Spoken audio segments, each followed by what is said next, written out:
राधे राधे। पहली बार इतने करीब से मरती हुई मानवता को देखा है। अपने हाथों से जलते हुए, जलाते हुए इन रिश्तों को देखा है। बड़ा दुख होता है, तकलीफ होती है जब जब न्यूज़ चैनलों पर या पेपरों में ऐसी खबर पढ़ने को मिले या सुनने को मिले, तो जी करता है कि जी भर के रो लो अपने इस भारत की उस संस्कृति पर जिस पर पूरा विश्व गर्व करता था। आज वो संस्कृति अपने आंखों के आगे दम तोड़ रही है। आप सोच रहे होंगे ऐसा क्या है, क्या हो गया? जब आप सुनते हैं कि सब नदी में बहा दिए गए, गंगा में बहा दिए गए, जमुना में बहा दिए गए, तालाब में फेंक दिए गए, किसी और ने नहीं, अपनों ने, जिन्हें माँ बाप ने एक अच्छे उम्मीद के साथ जन्म दिया था, भाई भाई ने, परिवारी जनों ने, जहां हम ये उम्मीद रखते हैं कि कोई नहीं, गांव में कोई अगर अपना नहीं भी है तो कम से कम गांव में से कोई व्यक्ति जाएगा और मेरा अंतिम संस्कार कराएगा। वहां हम लोगों ने अपनों को ही नदी में बहा दिया। सारे रिश्तों को हमने अपने हाथों से उनका गला घोट दिया। क्या ये मानवता है हमारी? क्या इसलिए हम लोगों को मानव कहा जाएगा, इंसान कहा जाएगा? हम इंसान हैं भी। भारत के इतिहास को पढ़िए। कहां है श्रवण कुमार, कहां है राम, कहां है भरत, कहां है लक्ष्मण, कहां है शत्रुघ्न, कहां है हरिश्चंद्र, कहां है रोहित, और न जाने कितने नाम। क्या आज ये अपने समाज में मिलेंगे? ढूंढने से भी मिलेंगे? जिस समय आप नदी में अपनों के शव को बहाते हो तो अपनों का गला मरने के बाद भी घोट देते हो।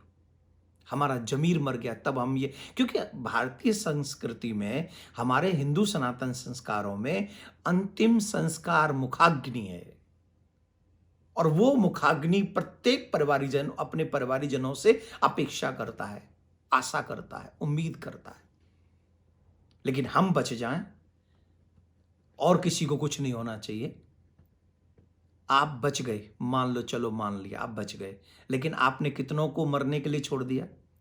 उस नदी में रहने वाले जंतु, उस जल को पीने वाले लोग, चाहे वो पशु हों, चाहे वो शहरों में गंगा की, नदियों की जाती हुई वो पाइपलाइन हो, उस जल को जो जो पिएंगे उनका क्या हाल होगा?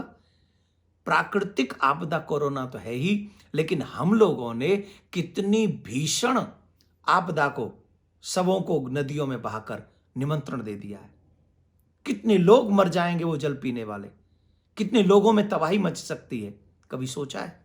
नहीं सोचा है। सिर्फ हम बचे, हम सेल्फिश इतने, हम परिवारीजन किसके लिए? बोले संपत्ति के लिए, मकान हमारा हो जाए, खेत हमारा हो जाए, दुकान हमारी हो जाए, सब कुछ हमारा हो जाए, लेकिन हम अंतिम संस्कार नहीं करेंगे क्योंकि हमें कोरोना हो जाएगा।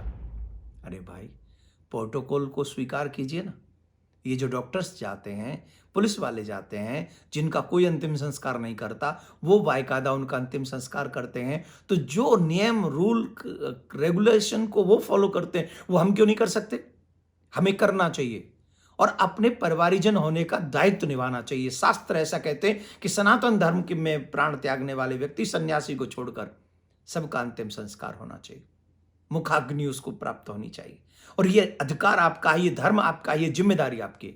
अगर आप ऐसा नहीं करते हैं तो आप अपनों के प्रति अच्छे रिश्तेदार, अच्छे पुत्र, अच्छे भाई, अच्छे परिवारीजन आप नहीं हो सकते। मैं इसलिए कह रहा हूं कि आपके एक कर्म से और लोग भी बचेंगे और आपका धर्म भी बचेगा। अगर आपको लगता है कि मेरा कथन सत्य है तो गलती को दोहराइए मत, प्राण त्यागे हुए व्यक्तियों को नदियों में बहाइए मत। यही आप सबसे कहना था। राधे राधे।